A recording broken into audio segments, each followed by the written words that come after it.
can the marriage survive without it? My answer to that would be, do you want to survive marriage? Is that what you signed up for? Hey babe, let's get through life together. No, I'm sure that you both exchanged vows that were about really loving each other, really living a beautiful, great life together that, yes, has hard moments, but you didn't say at the altar, hey babe, let's survive life together. For the last month, we have been collecting anonymous questions from the community all about intimacy. One of the most telling things in this questionnaire that we sent out, how couples rated the satisfaction with the frequency and enjoyment of intimacy. And the score came out to be 2 out of 5. If you can't have an honest conversation about intimacy as a whole in your relationship, what's missing, what's working, what's not working, how are you ever going to improve it? The act shouldn't be the main focus. That what's most important is that you zoom out and look at the bigger picture of intimacy as a whole in your relationship, because you could just simply define intimacy as closeness.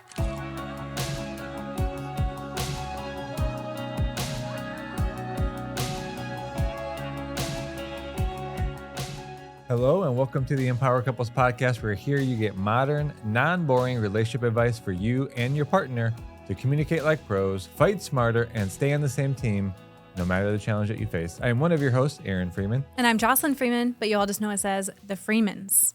And for the last month, we have been collecting anonymous questions from the community all about intimacy, covering things from mismatched sex drives, long dry spells, how to reignite the spark after having a baby, what's realistic, how often are couples intimate. There are a lot of in-depth and very specific questions, and a lot of them came up several times, so we're trying to prioritize a lot of those. Now, one of the most telling things in this questionnaire that we sent out was how couples rated the satisfaction with the frequency and enjoyment of intimacy.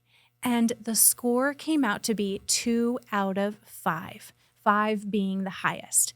Now, to us, that should be a wake-up call for all of us. And if you want to, I would suggest, it's daring, but ask each other that question. So again, the question is, on a scale of 0 to 5, 5 being the highest, how satisfied are you with the frequency and the enjoyment of our intimacy? And we're going to get into how to handle if that conversation can feel difficult or if the answers are hard to hear from your partner, and also what to do about it.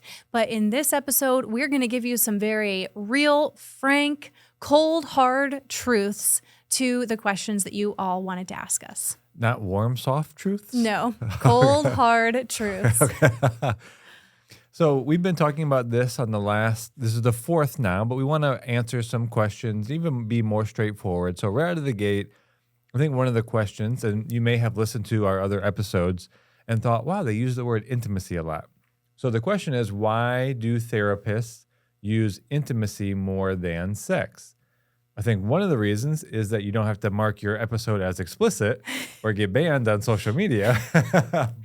But in actuality, there is a big difference here. So we want to dive into this first question that, yes, sex is different than intimacy. And from all of our episodes recently, you really need everything that adds to intimacy, which is connection, closeness, understanding, communication, sharing needs, being more receptive, physical touch, good words of affirmation, high love accounts. You need that environment to be there so that sex, which is the act, is connecting, meaningful, joyful, exciting, and passionate. Yeah. If you don't have all the other stuff, then it really does become a chore, a task. It can feel meaningless, and you could even feel that you're not that connected afterwards. So that's not the place you want to be in. So obviously diving into this already, sex is the act, intimacy being required for sex to be as satisfying as it can be. Yeah, I think the only thing I would add to that, because I think that's a really good explanation, is that the act shouldn't be the main focus. that what's most important is that you zoom out and look at the bigger picture of intimacy as a whole in your relationship, because you could just simply define intimacy as closeness. And for a lot of partners, just the act alone does not create closeness. Like for me, if everything else was missing in our relationship that we've covered on this last series, so make sure that you're listening to the previous episodes that we covered. If all of those other aspects of intimacy were missing, the act alone could feel very empty. Or it could just feel like I could be any person for you just to get a job done.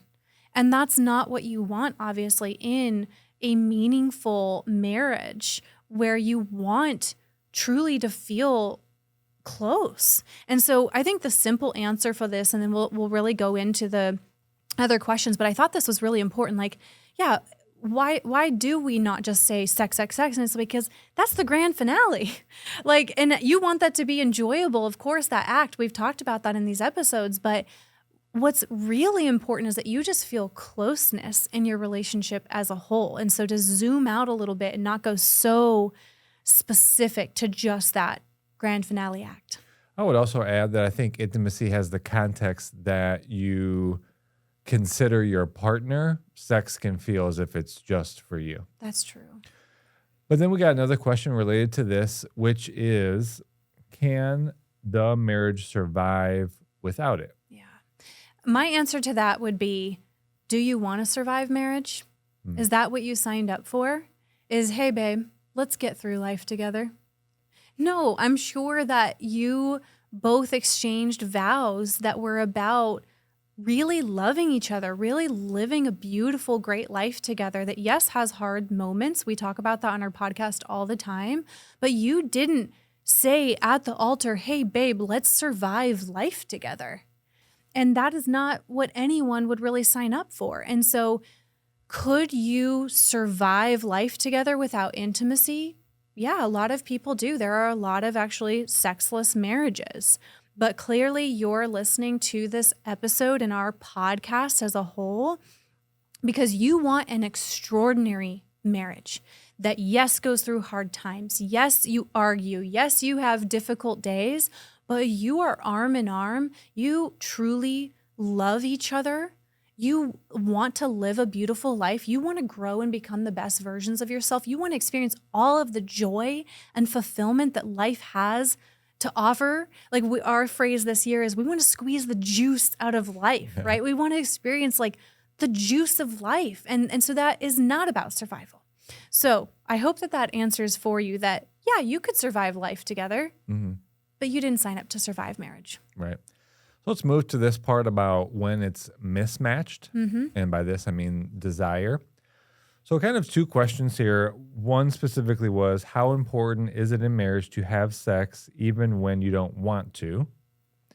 That question by itself seems now obvious from the context we've already given, is you really shouldn't. Because if you don't want to, then it's not going to be meaningful to you. Your partner's probably going to feel it. It's going to be task-oriented. It's not really doing anything. Yeah. So the question is, you shouldn't. And so then the other question is then, well, all right, well, I can adjust that. And how do we talk about, how do we compromise when either desire types are different or there is a real difference in the desire for frequency between two people? And I think that one's probably more common in the couples that we're coaching currently. And some of it has to do with age, which is the topic we covered last time. And that's a real one that I see, right? Okay, how do we really compromise or talk about when there is a difference, again, in desire type or desire for frequency? I think my biggest coaching for the person that wants to be more frequently intimate than their partner is, your main priority should be making sure they feel close in the relationship emotionally and physically, and that they're enjoying the intimacy. Stop obsessing with your partner wanting to be intimate more and more and more frequently for you. You have the wrong focus. Your focus should be, I want my partner to be deeply fulfilled and pleased by our intimacy. I just think the priorities are completely off when it becomes about frequency. Now, of course, that it's important that you're not going, I think, weeks. I don't think that there's a specific number of how often you should be like, oh yeah, we should make sure we're intimate 3 times a week. I would say though that there is a too infrequent, being intimate just once a month. I think it's easy to feel disconnected. And so I think it's about, okay, how do we find just a good middle ground together with less of, babe, I want you to be intimate with me every single day, because that can feel like I'm just doing it for them, as opposed to, you know what, even if we were intimate twice a week, but it is so fulfilling and pleasurable for both of us. I think that's a better goal. Yeah. And so this kind of answers the first question as well, right? Just as a reminder, how important is it in a marriage to have sex even when you don't want to? Well, you shouldn't, but the question is, why do you not want to? And you should dive into that and make the changes for each other. Yeah. And so on the other side of it, as you were mentioning, on the frequency, and maybe this is from men more often, but it can't just be about frequency and you expect your partner to be on board with that.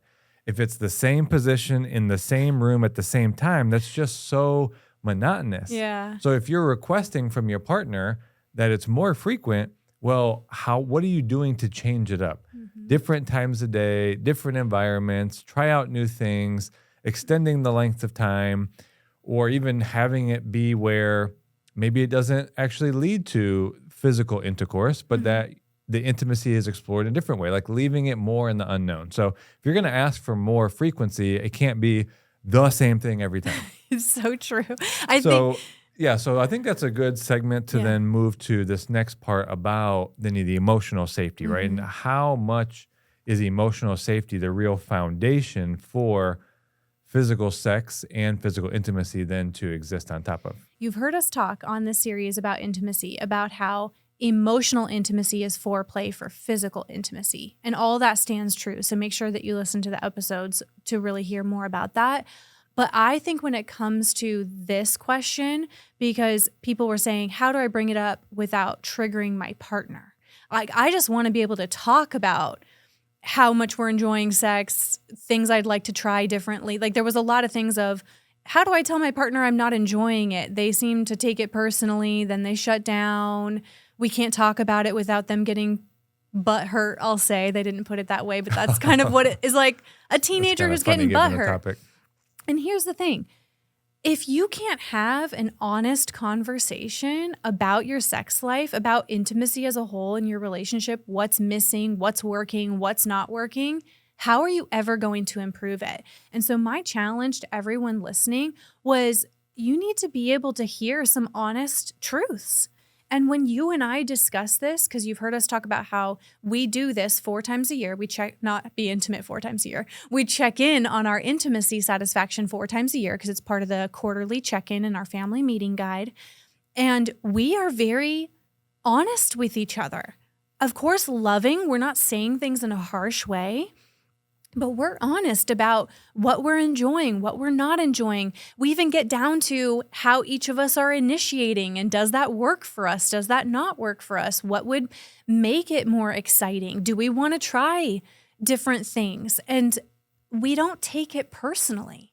It's not something to like internalize and make it about you. And I think you have to kind of get a little bit more mature than that and realize we need to be able to have honest conversations to make improvements in any area of our relationship. Now, I will say a lot of submissions in our questionnaire, both about the turn-offs, turn-ons, and just questions people had, spoke to not really enjoying how their partner initiates intimacy. That the way they initiate can actually be a turn-off that makes them not even want to go into the act.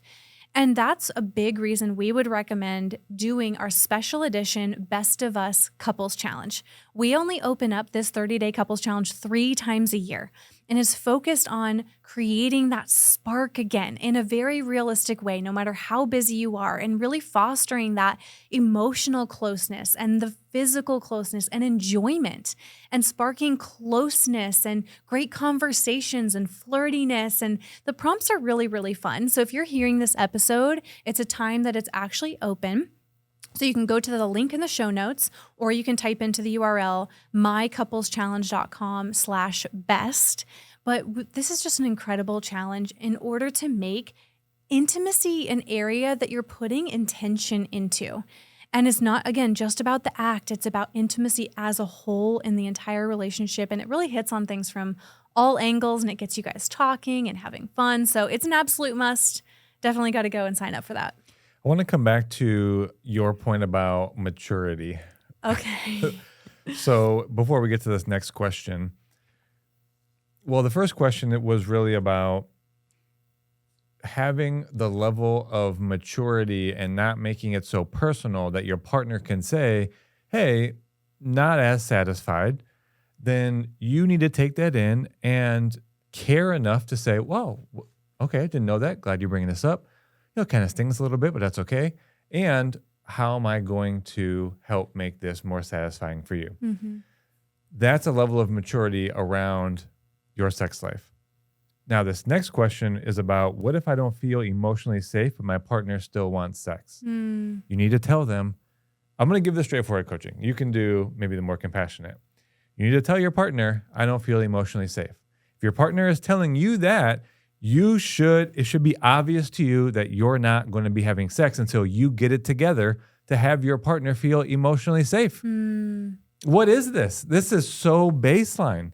So if your partner is coming to you and saying, hey, there are some things going on, I don't feel safe. Oh, all right, well, sex is off the table for now until I do what I need to repair, to rebuild trust, and have you feel safe. Yeah. What is your other expectation here? Because it's not just about you.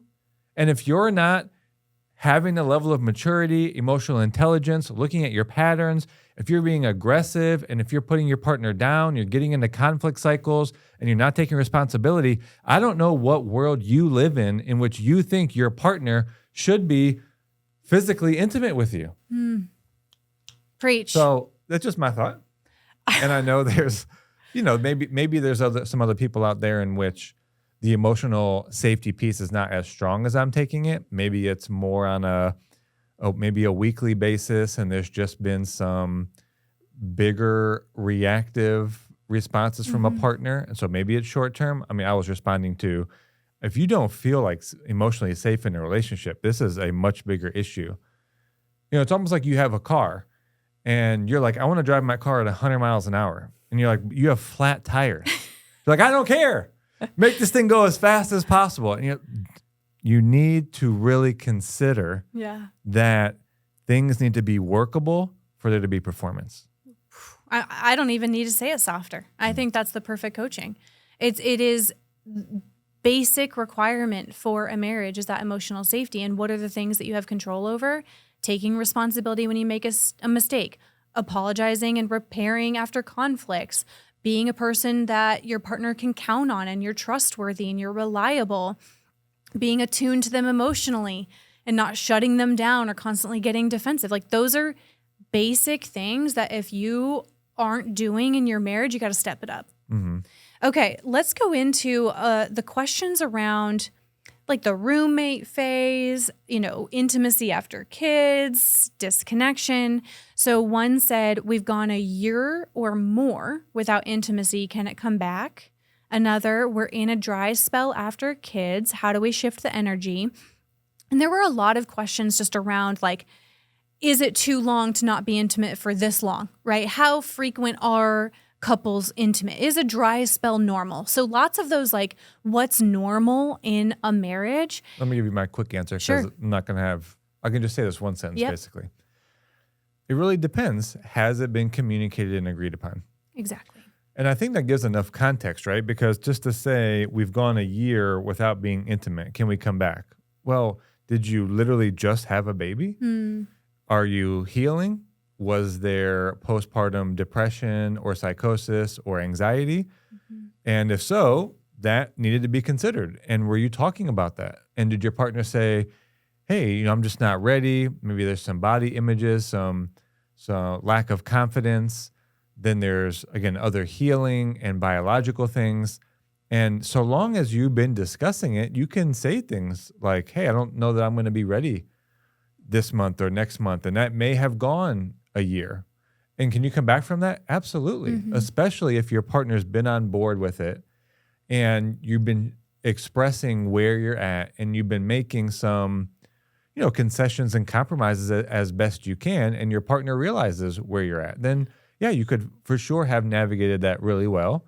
And you went a year. Yeah, I mean, might be tougher to have gone that long, but of course you can recover. Have you been communicating about it? Have you been making adjustments? Have you been on the same team?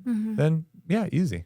The amazing thing about marriage is that if the two of you really are committed and you are resilient and you have a strong mindset, then you can absolutely come back from hard seasons, from dry spells, as long as you two are willing to put in the work and the effort, because it's not going to magically happen. I think people can have a mindset in marriage, no matter what they're trying to come back from, where they just kind of hope it happens.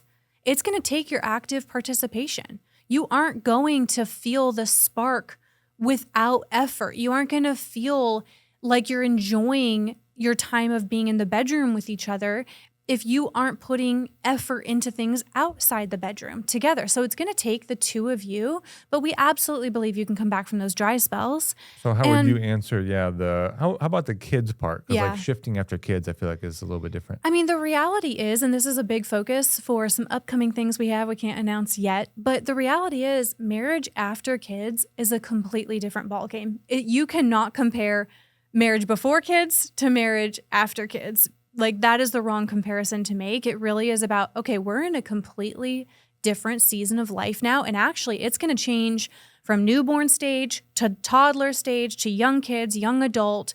And then when our kids move out, all of those even seasons are going to be very different. That's why, going back to what you said of, are we openly talking about it? And so after kids, the biggest thing for you to focus on is talking about it, getting less attached to frequency, and more about creating it to be an enjoyable experience. Like for us, you and I are not fixated on, well, babe, we used to be frequent this often, so we have to maintain it now. We are like, hey, this is the season that we're in. We talk about it. How are you doing with it? How am I doing with it? And how do we make it, the times that we are intimate, truly filling us up, truly connecting us? And the last segment, I want to talk a little bit about the mood, because the question is, how can I feel more in the mood when nothing about our current vibe sparks that? But the way I want to answer this question, you might want to do this differently.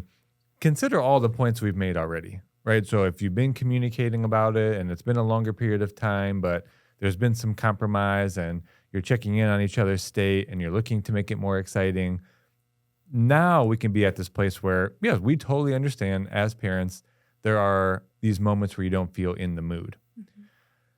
One of the things is that you can just be intimate, because being intimate will create the mood, right? So you might not always feel like it in the moment. But again, this is coming, I want to preface, this is coming after doing all the things we've already talked about. So you're obviously not putting each other down and attacking each other without repair, no responsibility.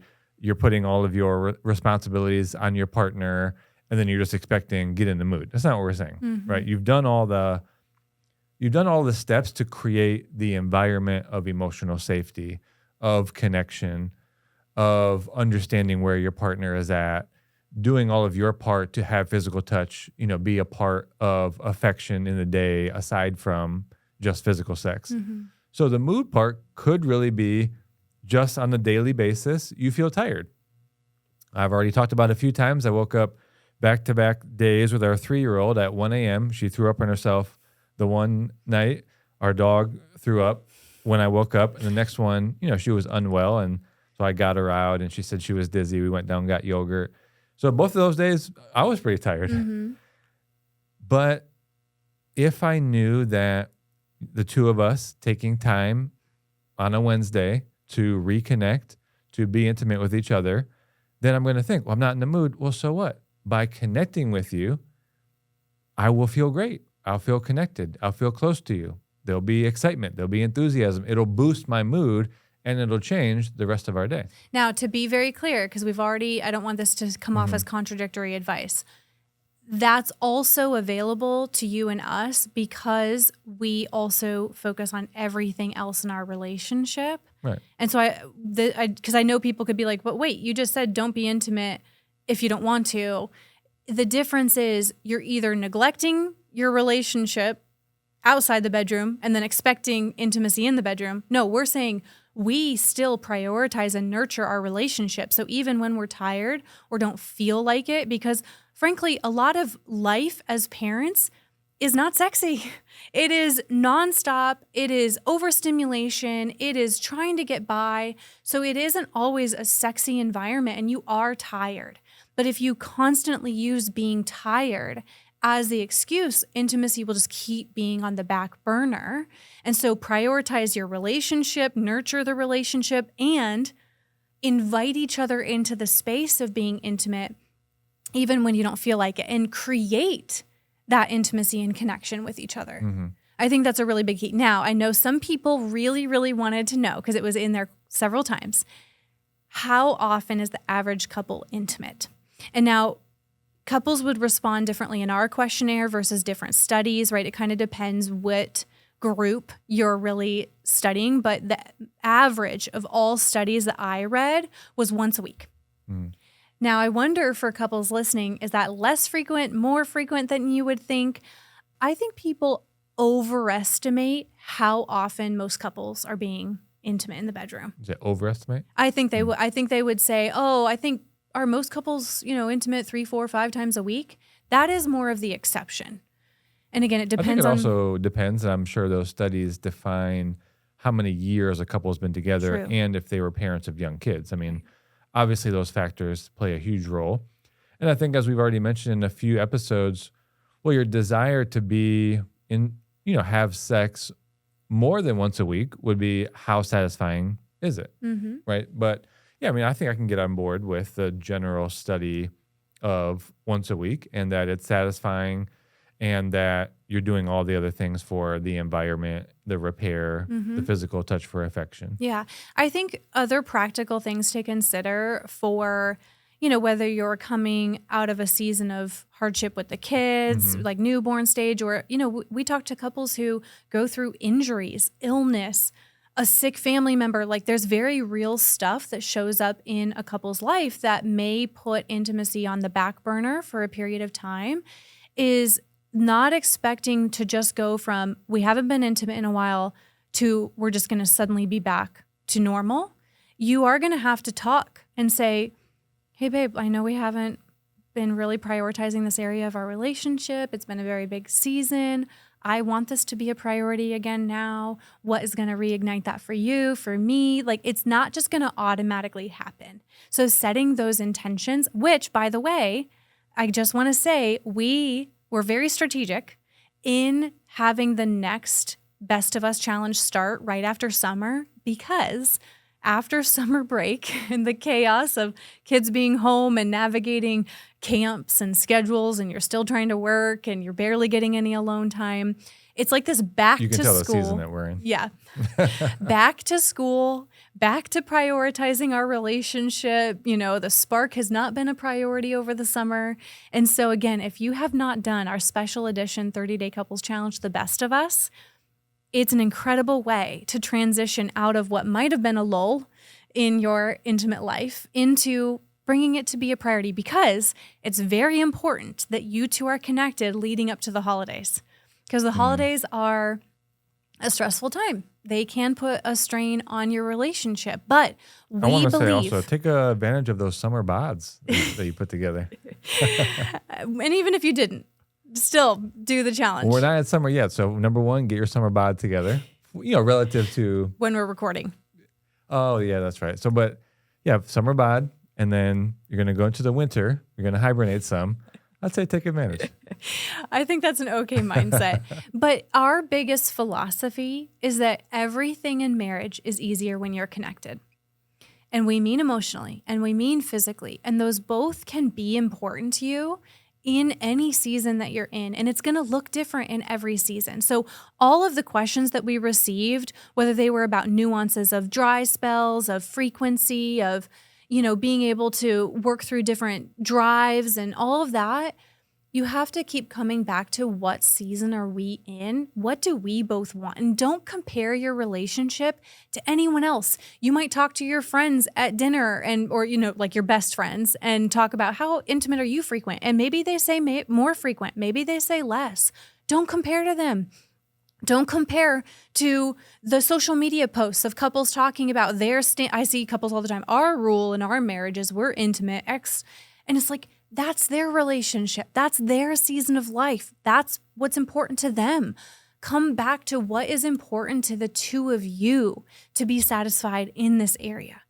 That comparison can really get you out of the present moment with your partner and just get you trapped into an illusion. So I just think that's a very important theme from this. Now, we tried to cover as many questions as we could in this. There were a lot of submissions, and we tried to cover as many of them too in the prior episodes that we did for this theme around aging and going through those hormonal changes to intimacy feeling like a task and what are the normal aspects of a relationship? What are the turn-offs? What are the turn-ons? So we tried to cover as many bases as we could because there were hundreds of submissions. So make sure you've listened to this entire series on intimacy. And of course, we're going to come back to this theme. We're going to bring on some guest experts in the future, like some doctors and all of these exciting things. But we really hope that from this theme, it's getting you to think about this area, talk about this area, and prioritize this area of your relationship. Because what's important at the end of the day is that you two feel close. And that's going to look different in every season and every week. But make sure you're using these as conversations to connect, to understand each other, to stay on the same page no matter what you're facing. So we really hope you enjoyed this series. Let us know, by the way. So give us a rating on whichever platform that you're listening on. Write a review, write a comment. We read every single one of them because we really do love reading them and knowing what you're taking away, what you're enjoying. We've got so much exciting stuff coming for you guys. Like, we've got things we haven't even announced are coming up that we're going to have available for you all. So make sure you stay plugged in to our podcast. And in the meantime, like we said, only 3 times a year do we open up our special edition Best of Us Couples Challenge that's all about reigniting the spark, both emotionally and physically. So make sure you go to the show notes, or you can type in the URL, mycoupleschallenge.com/best. But with that, you guys, we're so glad that you're here, and we will talk to you on the next episode.